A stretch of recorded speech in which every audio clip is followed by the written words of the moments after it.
We have Claire Luna and Rachel Lefort here with us today. And I would just like to welcome you all to Authentically Dressed, Powerfully You. And so we're just going to jump in and Claire Luna with Jury Impact, Rachel Lefort with Midnight Oil. Let's begin with introductions. So, Claire, you can bring deep insight from the courtroom as a jury consultant, and Rachel, you help professionals shape their identity through custom designed suits. So, tell us um, what you do, who you serve, who you are, and what led you to this work. Claire, we'll go ahead and start with you since you're at the top of my screen. Sure. Hi, everyone. I'm Claire Luna. I'm the managing partner of a jury consulting company based in California. I've been with the company for almost 20 years. I came to the company from being a newspaper reporter. I worked at the LA Times for 5 years before joining this company after one of my colleagues actually wrote an article about kind of our different approach to jury consulting, which was very heavy on focus groups. And that's most of what we do. I travel all around the country. I'm actually at the O'Hare Hilton right now for this meeting. We do also do a lot of jury selection assistance, so I'm in the courtroom several times a year as well. Most of our work is in the civil litigation spectrum and pretty much 100% for the defense. I would say about half our work is in med mal and the rest is employment and pretty much any other kind of civil litigation you can imagine. Thank you. And Rachel? Hi, I'm Rachel Lefort. I am the founder and designer and CEO of Midnight Oil Women's Wear, which is a brand of customizable blazers and suiting separates and lots more for women. I named the brand Midnight Oil in recognition of women who are working hard, burning the midnight oil, doing it all, who want something to be a little easier. My background is in design, fashion design, and women's wear.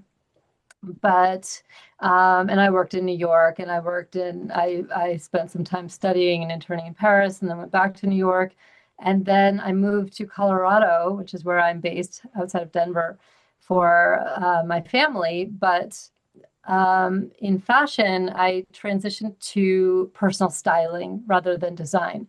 So I've spent over a decade, probably 13 years or so, as a personal stylist, helping women and men dress and shop and create their wardrobes to reflect the perception they wanted for their career, for their personal style, to help them craft their personal style and help them shop and create this. And what I found was that for men, there were so many great options and high quality fabrics for professional clothes, but for women, there was a lot missing. And I just kept thinking about what was missing. And so I decided to create this brand, Midnight Oil, to help professional women to find those classics. And then we can customize them. So Midnight Oil is based on three pillars, I like to say: fit, function, and personalization. And Love so I that. have a lot of my clients are attorneys. Oh, wonderful. I love that. And you froze for me. I'm sorry if I interrupted. Oh, that's okay. Okay, both of you work in spaces where women, especially women of color or LGBT QIA plus professionals, may be the only one in the room. What are some risks and rewards of being fully authentic in those spaces, and how do you coach others through that potential tension, if you will? And also, what does it mean, like just to you to be authentically you? Claire. Yeah, let me start with the first part of that question. You know, being the other. This is something that I feel like has been evolving for me. Like I said, I've been with the company for 20 years. And so when I started, I was 26. And I also, because I came from that reporter background and all I was trying to do was blend in, not stand out, just try to get any sort of respect for being most often the youngest person in the room. And so I played it super, super safe. And I feel like back then, a lot of the female attorneys that I worked with did kind of the same thing. They were almost wearing like women's versions of what men were wearing, the same safe colors, the same, and I remember my first trials that I went to, I wore the same black pinstripe suit from Express for every single one because I knew it would not stand out, no one would notice me. And now, I feel like I'm okay with standing out. I'm okay with being usually the still youngish, but not youngest. And I am half Hispanic and a quarter Chinese. And so I'm used to bringing a different perspective than typically my clients are used to. And because I'm bringing that different perspective, and a lot of times the attorneys we work with are too, we need to be standing out and sort of establishing our authority from the outset with what we're wearing and not just trying to blend in with everyone else, but show we have strong opinions, we have different opinions, and we have opinions that are worth hearing. And also, I can wear color and I can wear things that are interesting and, aren't just kind of the boring, staid things that I was looking at, 20 years ago. I know that suit well. That's great. Rachel. Yes. Um, this has come up so much in my work, working with helping women who work in male-dominated fields, whether it's in law, in oil and gas, and finance. There are a lot of fields like this where women kind of struggle with how to show up, how to dress. They want to be themselves. They want to be authentic. They don't know whether to blend in or stand out. So it's such an important topic. I'm really glad you brought this up. I think it's important to remember to, dressing aside, to speak with confidence and conviction and have good posture and work on your executive presence. And that's all part of your confidence. But I think that for dressing, I agree totally with you, Claire, about not necessarily blending in with the men.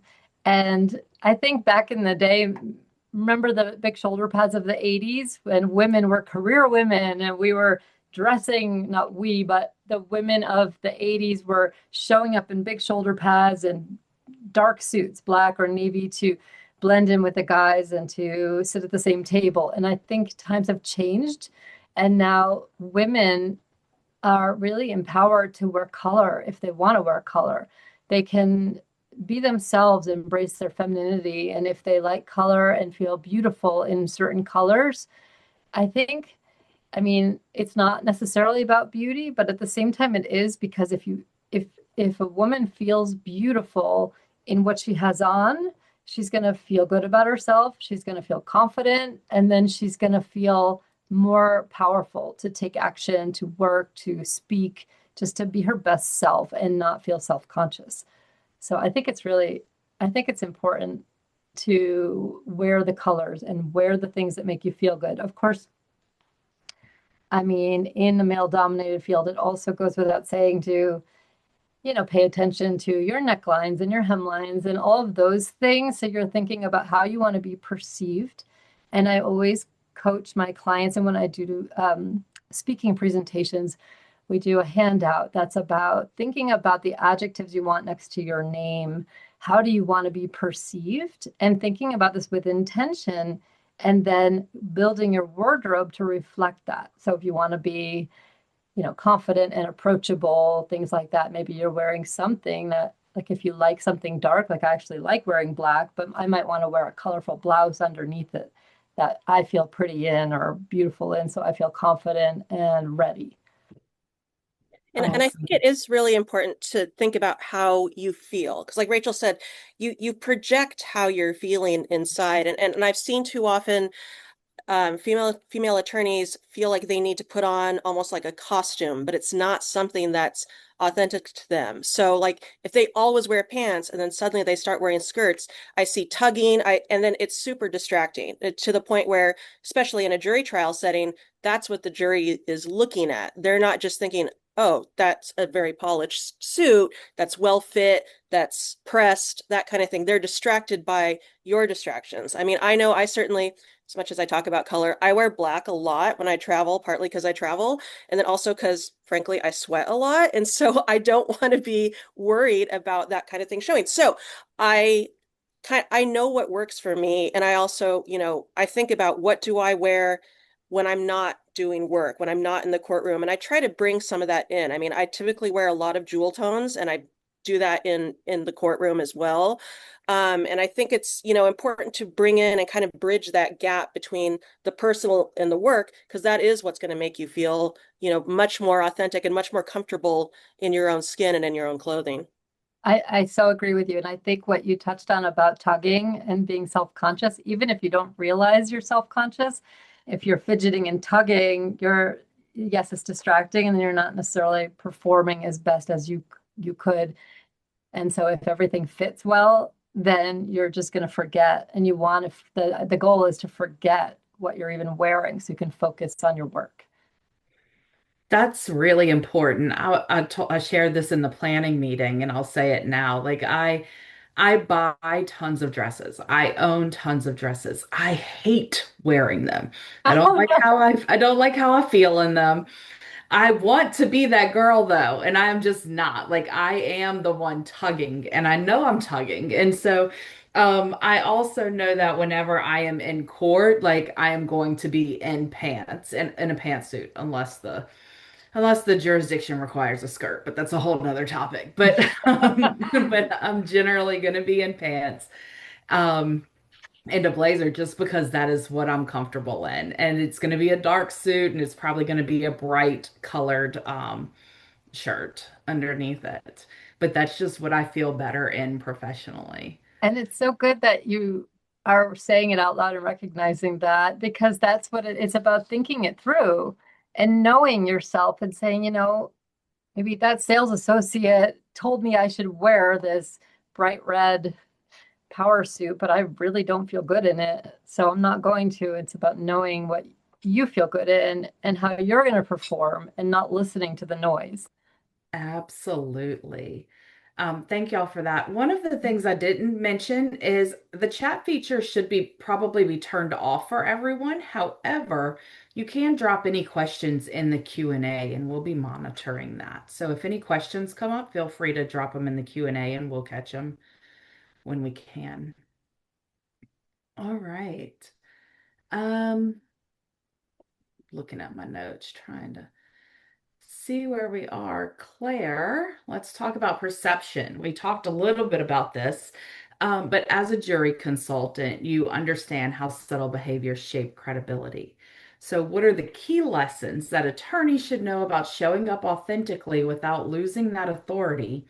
And also, is there anything we should be telling our clients when they're showing up? Yeah, absolutely. I'll start with the second part of that first. Like I said, a lot of our work is in med mal, and so I prepare a lot of doctors, nurses, CNAs, hospital CEOs, et cetera, for testifying at trial.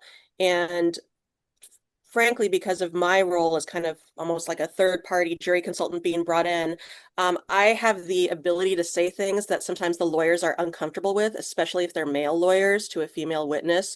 So, I mean, I will say things like that shirt is too low cut, or that's inappropriate. There's a witness who came to a meeting with me wearing like booty shorts, and she was a great nurse, but all I can think about was how short her shorts were. And so, I'm happy to say the hard, rough things when it comes to that kind of thing, especially because people who wear uniforms for work, they're not used to dressing outside of that. And so, the courtroom is such a foreign environment for them. They need a lot of guidance and a lot of handholding. And sometimes they're too scared to ask. It used to be, I would say, dress like you would at church, but now church has become super casual. And also a lot of people don't go. So, we talk about very specific so that there's no ambiguity, here's something you should wear. I've even offered to go shopping or send links to people of things that I think are advisable, because I think that is important because that goes to your witness as well, right? Like, especially if it's an important fact witness, you want them comfortable in their skin. You don't want to be thinking, all about how you're presenting and not think enough about them. Kind of to your first point, as far as what are some of the subtle behaviors that can convey confidence and authenticity.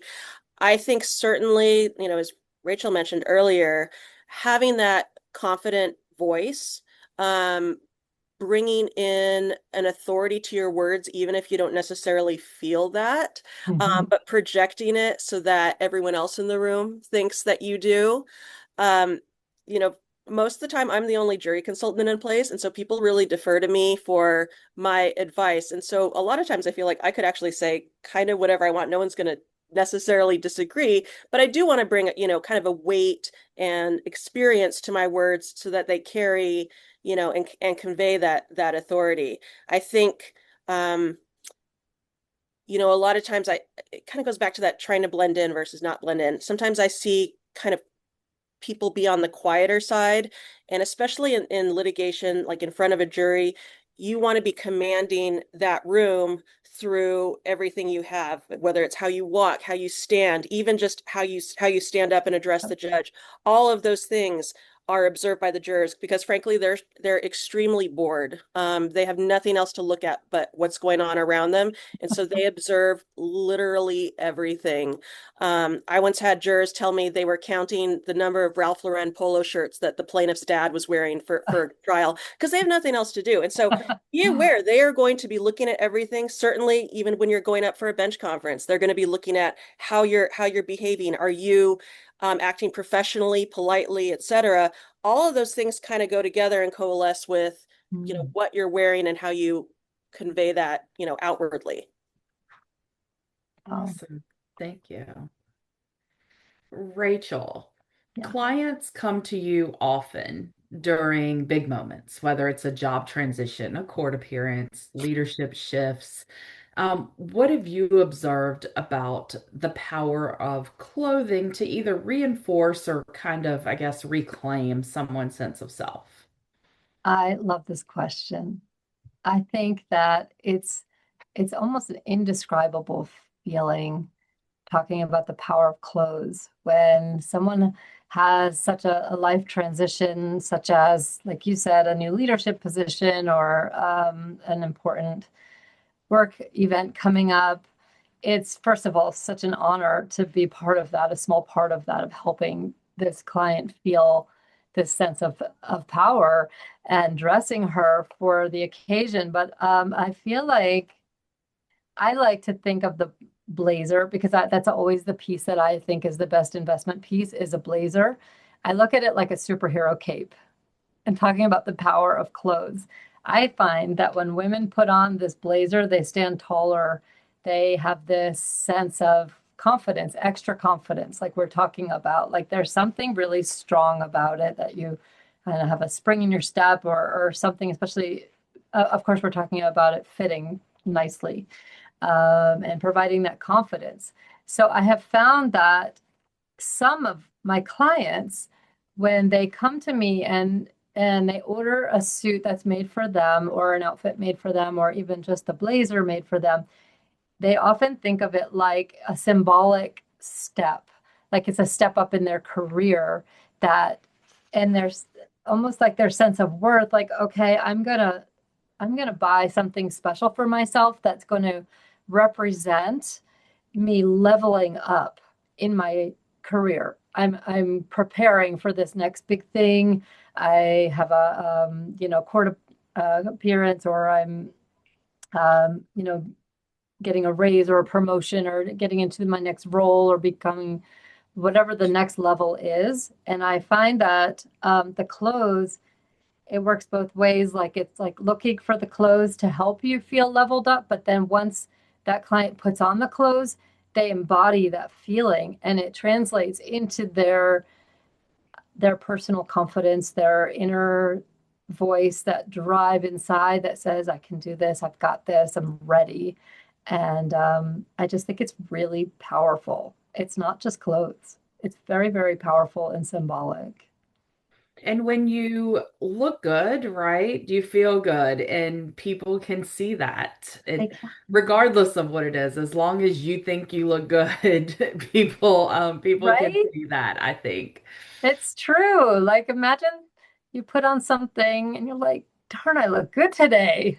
Like you're just gonna go about your day differently. You just walk a little different. Hmm. I want to jump in on that because I think Yeah. sometimes, so I'm a consultant. I think too often we don't look to consultants outside of our industry enough and rely on a lot of expertise that they can bring to the table. So, for example, personal styling. Um, you know, I'm always like, okay, I know what I look good in, but every now and then I go to, whether it's J. Crew or something, and I have the stylist there, pick some things for me. That's how I found out I look amazing in lime green. I never would have picked lime green for myself. But, as much as authenticity is incredibly important as far as wearing the things that feel great to you, it's also can be super enlightening to get that outside perspective on, what else do people see in me that maybe I'm not recognizing in myself that I can bring out through clothing, whether it's a different color or a different cut or, wide leg pants when you never wore those before. I feel like there's a lot of experiments that people don't necessarily make on their own when they're going through a store. And I think having that outside person to just suggest things and say, try it on and tell us what you like, I think that can be super interesting and important. I love that you said that. I like to sometimes I like to slowly pull my clients out of their comfort zone, but to a point because we need to always, like we said, stay authentic and not wear something that's totally not them, but to try things. And the other thing I've always said is that it takes effort to make it look effortless. So it does take trying things on, talking to a sales associate or a stylist, a personal stylist to really put a little bit of effort and work into discovering what your best cuts and colors are. So you discover these options. And then it makes life easier. When you stock your closet with a few amazing things, you can get out the door faster and get to work feeling good. Yeah, and I think I, having a sounding board, not even necessarily a stylist, like a trusted friend, like someone who will Yeah. tell you the good and the bad. There's a couple lawyers in Oklahoma who I've gotten really close to over the years, and they'll text me. That one just texted me the other day, blue linen suit, yes or no? And I'm like, does it wrinkle? She's like, never mind. So, at, feel free to reach out and ask someone. You don't want to, I mean, this is why we do focus groups, is to test and evaluate the message before trial. You don't want to test and evaluate your brand new linen suit in trial and realize that it leaves really unflattering creases on your legs or something like that, right? that's true. That is true for sure. I went to a continuing education one time and it was a panel of judges. And one of the judges, an older lady, said, whatever you do, and she's taught, it was all women lawyers in the audience. She said, whatever you do, don't show up in the highest, brightest heels that you can find, and don't show up with your nails this long because you just don't want to do that. She said, I don't like it and I don't want you to do that. And she was very particular about, I'd been in front of her court, in front of her before, how people dressed, especially women lawyers dressed in her court. And then, however, the judge sitting right next to her had hot pink, very high heels on and long nails. And she said, look, this is how I dress every day. Like, I don't change how I dress. She said, granted, I'm the judge. I'm in a robe. I can kind of do what I want to do. Right. And she said, I want you to dress how you're most comfortable in, but know that if there's a jury there, they're looking at your shoes, they're looking at your nails, and all of these things are kind of distracting them from what you're saying. Mhm. And so it goes back to we're still trying to conform in some way, shape, or form, I guess. Um, which is leading me to the next question, though, is a lot of times we do feel pressure to conform to workplace culture, whether it's speech, tone, wardrobe, ambition, anything like that. What does professional authenticity look like, though? And like, where is the line between adapting and erasing yourself? So I feel like we've kind of been talking about it a little bit, Mhm. but where is the line? I will say this is one of those things that I do also feel can be a little bit industry specific, even within law. Like, for example, when we work with employment lawyers, sometimes they tend to be a little bit more conservative than the med mal lawyers we work with. Sometimes they're not, and it's also very regional. I mean, we've done work in 49 states, and there is certainly differences between our lawyers in Georgia and our lawyers in New York. Um, I think it comes down to, understanding what your audience is, kind of what their expectations are, and, you know, meeting them where they are and or exceeding them as far as, just coming in polished and et cetera.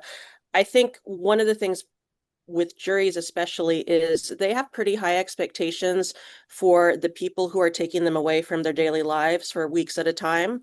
And they don't want a lawyer to come in who's sloppy, disheveled, unprepared, whether it's their clothing or their trial preparation. And I think a lot of it comes down to having respect for the jury and being aware that yeah, they watch TV, they see movies, they see lawyers, and so no one's expecting Ally McBeal necessarily, and that was a really old dated reference. But but they are expecting someone who, they know lawyers tend to make fairly good money. They are expecting someone who comes in wearing something pretty professional and polished. And I think, Yeah. we need to make sure that everyone's having respect for those jurors and what their expectations are without, like Tammy mentioned before, without being distracting or, distracting from your client in any way. And Rachel, what about like just in the workplace specifically? Like you're going to work every day and yeah, I will say it's easy for guys, right? They throw on a pair of slacks and a shirt and call it a day. They don't need a jacket, in most places, depending on where you are. It doesn't feel the same for women. Right. It's not the same for women. I mean, of course, there's the slacks and the top, but I always when I coach women on tips for dressing and for making their outfit look more interesting or feeling more polished, I mean, there are a lot of styling tips I could talk about with that because, like you said, the guy wears the pants and a shirt, and sometimes he'll bring a sport coat or blazer.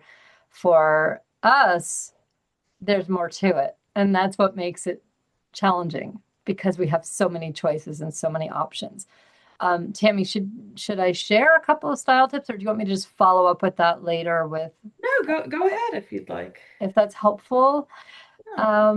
Well, I one tip that I like to share is dressing in threes, having a third piece. So we're talking about, okay, you have a top and a bottom. Let's say you've got a pair of gray trousers, and of course, number one is fit, so you want it to fit properly, and then a top. Well, if you add a cool necklace, or you add a nice belt, or you add a blazer, or you could add all three, but saying adding that third piece, like let's say the blazer, it's going to make your outfit more interesting already and feel more stylish and put together. You could add the necklace and the belt and the blazer, but the key is limiting the number of colors. So the next tip I'll share, just so I love and when I do talks, I find that attendees really like to walk away with actionable, quick tips to help right away in their wardrobe. That it's really helpful to dress in less colors. Now you might like color, but I mean in one outfit having either all one color, like one hue, different tones of the same hue. Let's say it's blue and you wear three different tones of blue. It's very, very sophisticated and surprisingly so. It's also very easy. But if you wear navy and then you wear a light blue and then you wear like a navy snakeskin shoe, let's say you've got some pattern, but it's all monochromatic blue. It's very fast to get dressed because you have put that effort in before when shopping and building your wardrobe. So it's there ready to go. It's fast to get dressed. It looks very sophisticated. Or just two colors. Let's say it's just navy and cream or black and cream or like camel and brown, two tones. Very sophisticated and fast. Awesome. Thank you. Mhm. All right. We're getting close to the end. So if y'all could give us one small just mindset shift or habit that you do every day, or maybe you want to do every day, that helps ground yourself, especially on hard days or high pressured moments. So if you could just tell us, like, how do you get grounded when things are kind of hectic and crazy? There's a couple things that I look to for help, especially when things are crazy, hectic, busy, and I'm very stressed. I do a lot of meditations. Like a lot of people, I got a Peloton bike during COVID. I don't use the bike anymore, but I still use the meditations through the app, and I find them incredibly useful as far as they have all different kinds, and there's a ton on YouTube as well. But you know, having someone kind of walk me through breathing exercises, and giving me some inspiring words really does help me focus only on that and take my mind off of the 4 million things I have Mhm. to do during the day, and it helps me kind of remind myself that there's something out there. It's not just the million little tasks I have. There's a bigger picture out there. And the other habit that I do that my coworkers make fun of me of constantly is every single time I do a presentation, every single time I get a blowout. So this is blowout from Nice. from dry bar yesterday, because it gets me in that mindset of, okay, I'm getting ready. It's almost like my suit of armor because, it's my hair and it's kind of the first thing people see. And it also lets me a lot of times look through my presentation notes beforehand while someone else is making me look awesome. And it's one of those things where it's such a luxury. It's definitely a treat. It means I've gone to some really random blowout places all over the world. But it's certainly something that it gives me kind of that grounding and mental preparation and happiness that I need before a big presentation. I love that. I love that too. That's super inspiring, Claire. Yeah, Rachel. For me, there are a couple of things. One that I find I often just don't take the time, but when I do take the time to just leave my work and go for a walk. It sounds so simple, but just getting outside and taking a walk and getting, whether it's sunshine, hopefully, usually sunshine. Happily, we have a lot of sun here in Colorado, but generally just walking away from my desk to take a walk, getting fresh air, I think it helps just transition my mindset and then come back fresher. The other thing, and this is also not also, this is a little bit cheesy, but I'm going to go with it. If you all are fans of Mel Robbins, you might be familiar with her high five habit. And she says how cheesy it is, but I do this anyway because I think it's powerful. And her recommendation is to high five the mirror. Basically, it's a way of giving yourself an affirmation. So, for example, before a hard conversation or a presentation or something really important or high pressure, it's a way to say, you've got this. You can do it. You have everything you need. You know what you're doing. You're confident. You're strong. Like, yes, I've got this. Boom, high five. Like, I've got this. Right in the mirror. Yeah, thank you. We have a question. Elise, I struggle with the fact that many jurisdictions I regularly practice in have a very different expectation of what a woman should be wearing. Think rural West Virginia.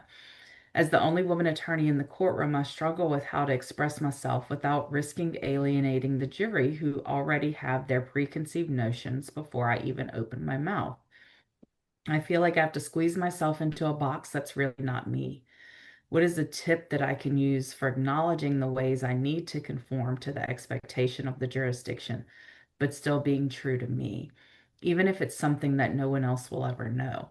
I've been utilizing lingerie recently, but would love more tips. Oh, I like that.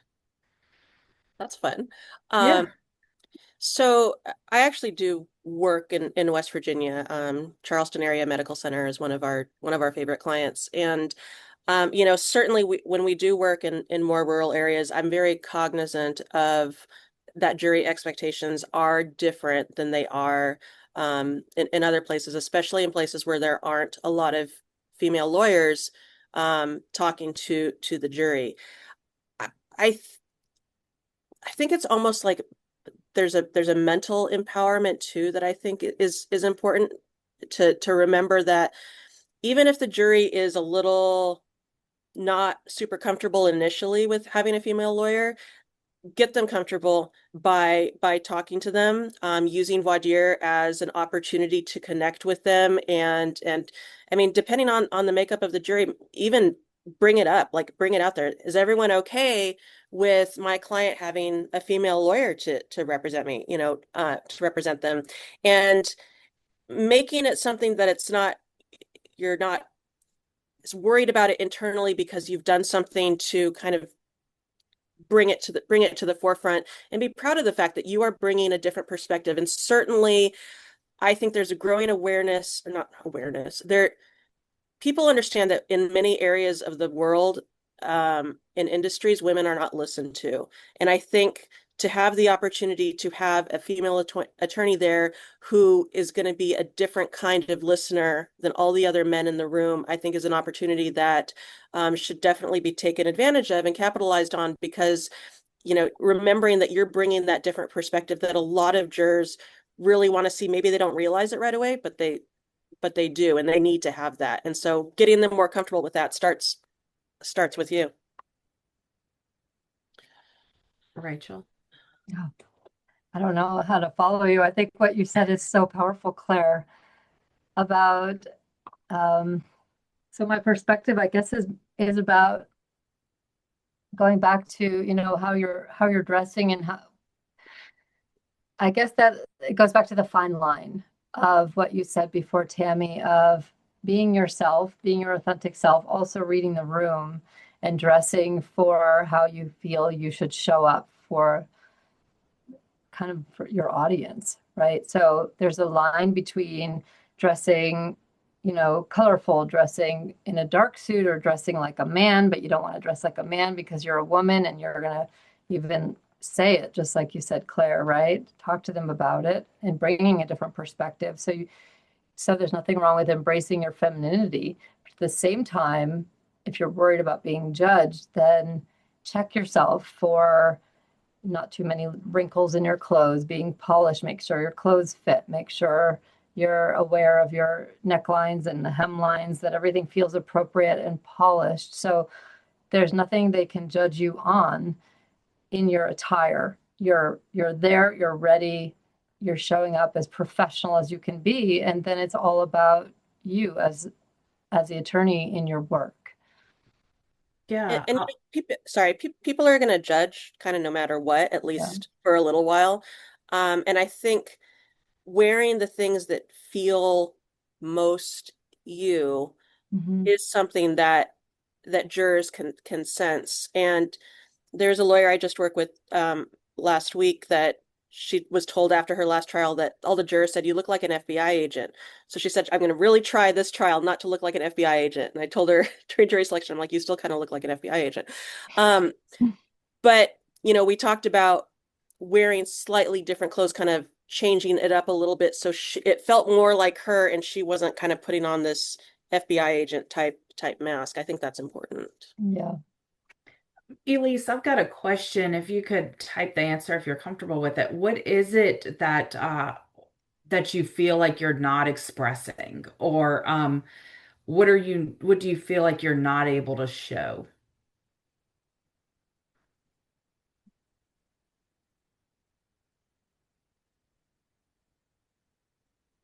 And And also any other questions that people have would Yeah. be yeah, great. if there's anything else, certainly drop them in. Um, while we're waiting on that or any other questions, I'm going to jump back and ask our last question while the rest are being formulated. But the last scripted one is what's the best piece of personal or professional advice you've ever received about being your best self and believing that version of yourself belongs in every room that you enter? I can go ahead. Go ahead, Claire. There was something that was said to me. This was about 10 years ago. I was at a gathering. It was basically a holiday party for a law firm that I work with a lot, so I was invited. And I was talking to the wife of one of the name attorneys, and she said, "Oh, are you a lawyer too?" I said, "No, I'm just a jury consultant." And she said something that has always stuck with me, which is never say just, never belittle yourself with the first thing that comes out of your mouth. She's like, you should be proud that you're a jury consultant because you're different than every other boring lawyer in this room. Like be very proud of that and be open with it. You're not just you're proud to be a jury consultant. And that stuck with me because it's something that I think a lot of us as women do a lot. You know, it almost goes with that last question, trying to put ourselves into a little box. We try to minimize our value, and I think there's such Yeah, little word shifts that can create more confidence from the outset that, you know, people don't realize it when you do it, but they certainly realize if you say things like, I'm just a tax lawyer, or I don't do stuff in the courtroom, you know, don't belittle yourself, be very proud of what you do. I love that. I've heard that advice as well, and I think that's also very front of mind for me too. I think that's awesome. For me, I've been told since I was young to walk in like you own the room. And that's just a matter of, I don't know, it's like even if you're not sure you feel confident, act confident. Hold your head high, have good posture, look straight, don't look down. It's about your presence and your poise. And walking in like you own the room is like, I belong here. I'm worth it. I'm worthy of being here. It holds a lot of meaning. And another thing that I've been told is to walk like I have gravitas. And I thought that was very powerful. Like gravitas, what an interesting word. So I think that's also deeply meaningful and powerful. I like that. Annie said, own the damn room. It doesn't already belong to anyone else there. Yeah, Yeah. So Elise followed up with, I'm a bright winter and have embraced that. I do my nails colorfully. I love bright clothes, but when it's trial time, I do ballet slipper pink nails, dark suits, and a colorful but not patterned shirt. I make my jewelry simple. It's like two entirely different wardrobes. that sounds perfect. I mean, to me, like, but is the question that it doesn't feel authentic having the second wardrobe? Is that the Yeah, I think that was the question. Is she still ah doesn't feel like herself. Like she's oh? trying to add in the little things, but it's still not enough. It still doesn't feel enough. I say try a patterned shirt. You know, I feel like especially under maybe a darker suit, that would look fantastic and feel more like you. And certainly not be distracting or anything like that. I think that's still a very powerful outfit that also bridges the gap a little bit more between kind of your two different wardrobes. And this is my suggestion, and I don't take it for what it is. It's just me saying something and making up something on the spot. But like, if you want to have bright nails, right, have them, but make a comment about them. Say, look, I'm coming in here, like, bring it to the forefront and say, look, I'm coming in here with my bright nails and this bright shirt, and you're going to think I'm not going to know what I'm talking about, or finish that sentence however you want. And then be like, look, I just need you to bear with me, this is what I do, and just kind of make it part of the bit, if you will. Hmm. That maybe if you bring attention to it yourself, then they're not focused on it or wondering why or this or that. I've heard that's a defense mechanism that if you're worried somebody's going to say something, you say it first, right? And then you're answering their question right from the beginning. And maybe Mhm. you say, maybe my shirt is bold, well, so are my ideas, or something like That's that. perfect. Yeah. Yeah, I like that. Annie also said, never go for sexy. The women will judge you and the men will dismiss you as a toy. Tanya says, I add pops of color and pride myself on being different than all the males in the courtroom. Yeah. Awesome. Yeah, I Great. think those are great. Chris Chambers Goodman, thank you for the discussion. I try not to repeat outfits in front of the same audiences, such as a class, board, or committee. I wonder how many people actually notice that I repeated a blazer or a suit. Does changing the blouse pattern and accessories make a big difference? Yes. I So think if, sorry. Oh, you no, go. go ahead. No, go ahead, Claire. Um, I wear the same outfit a lot for my presentations. I guarantee you no one notices. I do change up though what I wear for like because I go to a lot of conferences, like I'm sure a lot of you do. I do try to change up what I wear for some of the other events, because I think people do notice that a little bit more when you're sitting across from them at dinner for, 2 hours at a time. Um, I think I think wearing the same thing, there's a reason you wear it a lot, and it's because it's probably a great outfit. So certainly don't. I know it feels powerful on me, and I will wear that until it's falling apart. I think if it's a solid blazer, it's not going to be as noticeable. If you have a charcoal gray blazer and you wear it with hot pink one day and light blue another day and different accessories or jewelry, I don't think anybody's going to notice. I mean, as an example, versus a black and white plaid blazer that's busier, that'll be noticeable when you repeat that. Yeah. All right. Awesome. Any other last minute questions or comments? Briefly, I wanted to address what Annie wrote about never go for sexy.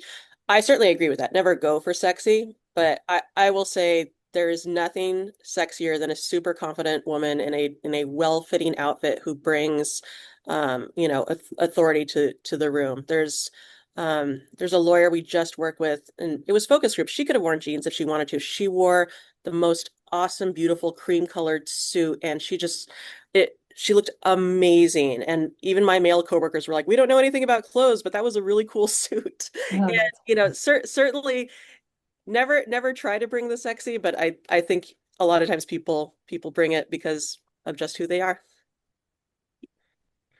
And then Michelle said, where are some great places to shop?